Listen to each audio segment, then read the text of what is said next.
YCP నేత మాజీ మంత్రి బిడదల రజని మరో వివాదంలో చిక్కుకున్నారు. గత జగన్ జమానాల ఉద్యోగాలు ఇప్పిస్తామని మాయమాటలు చెప్పి సుమారు 5 కోట్ల రూపాయలను రజని ఆమె అనుచరులు వసూలు చేశారని పల్నాడు జిల్లా ఎస్పీకి పలువురు బాధితులు ఫిర్యాదు చేశారు.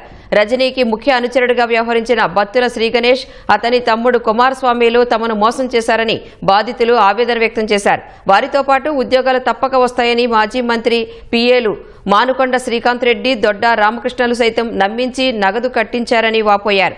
ఆ సమయంలో తప్పక ఉద్యోగాలు ఇప్పిస్తానని రజనీ కూడా హామీ ఇచ్చిందన్నారు. గత ఎన్నికల్లో వైసీపీ ఘోర ఓటమి తర్వాత వాళ్లంతా మొహం చాటేస్తున్నారని కన్నీటి పర్యంతమయ్యారు. నగదు తిరిగి చెల్లించాలని కోరితే బెదిరింపులకు దిగుతున్నారని వాపోయారు. డిగ్రీ పూర్తయిపోయి కంప్యూటర్ ఆపరేటర్గా చేరాలని చెప్పని ప్రయత్నం చేస్తుంటే అంతలో గణేష్ కలిశాడు. పరిచయం చేసిన తర్వాత మనకు శ్రీకాంత్ రెడ్డి, మన రామకృష్ణ మేడం గారి దగ్గరికి తీసుకెళ్లారు.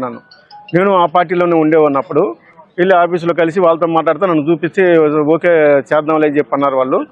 ఇక తర్వాత అతను ముందు ఒక 5 లక్షలు కట్టమన్నారు. తర్వాత నేను తీసుకెళ్ళి బొప్పూడి గుడి దగ్గర ఉంటాను, వచ్చి కట్టమంటే నేను వేరే అతను వెళ్ళి మేము 5 లక్షలు ముందు ఇచ్చామండి. కాంట్రాక్ట్ బేసిక్ పోస్ట్ అని ముందు చెప్పాడు. తర్వాత కాదు, ఇది పర్మనెంట్ పోస్ట్ కాబట్టి 10 లక్షలు ఇవ్వాల్సిందే, లేనిది కాదని చెప్పని అన్నారు వాళ్ళు అని చెప్పారు. చెప్తే సరే నేను అప్పటికి వాళ్ళ దగ్గర దగ్గర అప్పులు తీసుకొచ్చి ఫోన్పేలో చేశాను. ఫోన్పే చేసి ఆ లిస్ట్ కూడా ఉంది మన దగ్గర. బత్తుల గణేష్ గారు అనే ఆయన మాకు రాజకీయంగా తెలియకపోయినా సరే మామూలుగా ఫినాన్స్ రిలేషన్ అతని ద్వారా తెలుసండి. గవర్నమెంట్ జాబ్స్ పండి మీ పిల్లలు ఫార్మసీ అయి చదివారు కదా, జాబ్స్ ఇప్పిస్తాము అని చెప్పారండి. అయితే మేము ఫస్ట్ నమ్మకపోతే ఏం చేశారంటే రామకృష్ణ గారి చేత వాళ్ళతో ఫోన్లో మాట్లాడి ఆ పెద్ద వాళ్ళు ఎవరైతే ఉన్నారో వాళ్ళందరితో మాట్లాడి రుజువు ఇప్పించాడు. రుజువు ఇప్పించేసి ఉన్నాయి పోస్టులు, మీరు డబ్బులు కడితే త్వరగా ఇచ్చేస్తారు, తర్వాత ఇస్తే కుదరదు అంటే మేము వడ్డీలో తెచ్చి ఇచ్చామండి. ఆ డబ్బులు తీసుకున్న దాకా ఒక లెక్క ఉన్నారు. ఆ తర్వాత ఎవరు ఫోన్లు ఎత్తరు. ఈ గణేష్ అనేది అయితే బెదిరిస్తారండి అందరినీ. వాళ్ళ తమ్ముడు కానీ వాళ్ళ తమ్ముడికే ఇచ్చామండి డబ్బులు, సగం డబ్బులు అయితే వాళ్ళు కావూరు గ్రామంలో తీసుకున్నారండి. నాకు government contract basic post pharmacist పెట్టిస్తానని చెప్పి బత్తుల శ్రీ గణేష్, వాళ్ళ తమ్ముడు కుమారస్వామి, బిడతల రజనీ మేడం దగ్గర ఉన్న పిఏ శ్రీకాంత్ గారు, రామకృష్ణ గారు మాకు మేడం బాగా పరిచయాలు, బాగా క్లోజ్ అని చెప్పేసి గవర్నమెంట్ ఫార్మసిస్ట్ పోస్ట్ పెట్టిస్తానని చెప్పేసి అన్నారు. నేను సరే నన్ను ఒకసారి మేడం దగ్గరికి తీసుకెళ్ళి మాట్లాడివ్వండి, నేను అమౌంట్ ఇస్తానని చెప్పాను. ఒక్కొక్క పోస్ట్కి 8 లక్షల దాకా అడిగారు. విడతల వారీగా డబ్బులు ఇవ్వమని చెప్పారు. ఫస్ట్ నన్ను మేడంతో కల్పించి మాట్లాడించండి అని చెప్పాను.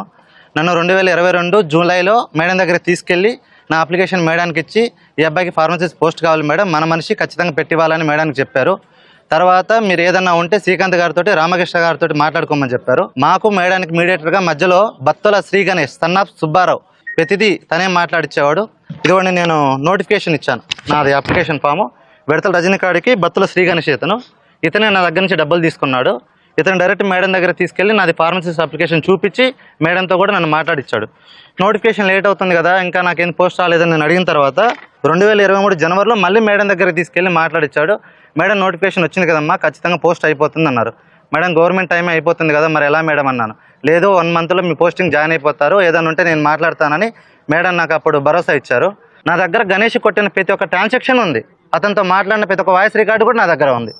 అడిగిన ప్రతిసారి అదే మాట చెప్తున్నాడు. ఈ మధ్య గట్టిగా ప్రెజర్ చేస్తే ఒక 8 మంత్స్ బ్యాక్ మేడం ఎగ్గొట్టింది, నేనేం చేశాను అని చెప్పి ఫోన్ బ్లాక్ చేసేసాడు. నాతో పాటు మా దోరణంలో 2 కట్టారు, మార్కాపురంలో ఒకళ్ళు, నాకు తెలిసి ఒక 10-15 మంది కట్టారు. అమౌంట్ ఒక్కొక్కరికి ఒక్కొక్క పోస్ట్, ఒకరికి ఫార్మసిస్ట్ పోస్ట్, ఒకరికి ఎంఎన్ఓ, ఒకరికి యూడీసీ, ఇట్లా పోస్టులు, ఒకరికి స్టాఫ్ నర్సు, అట్లా ఒక్కొక్క పోస్ట్కి ఒక్కొక్క రకంగా అమౌంట్ ఫిక్స్ చేసి తీసుకున్నారు.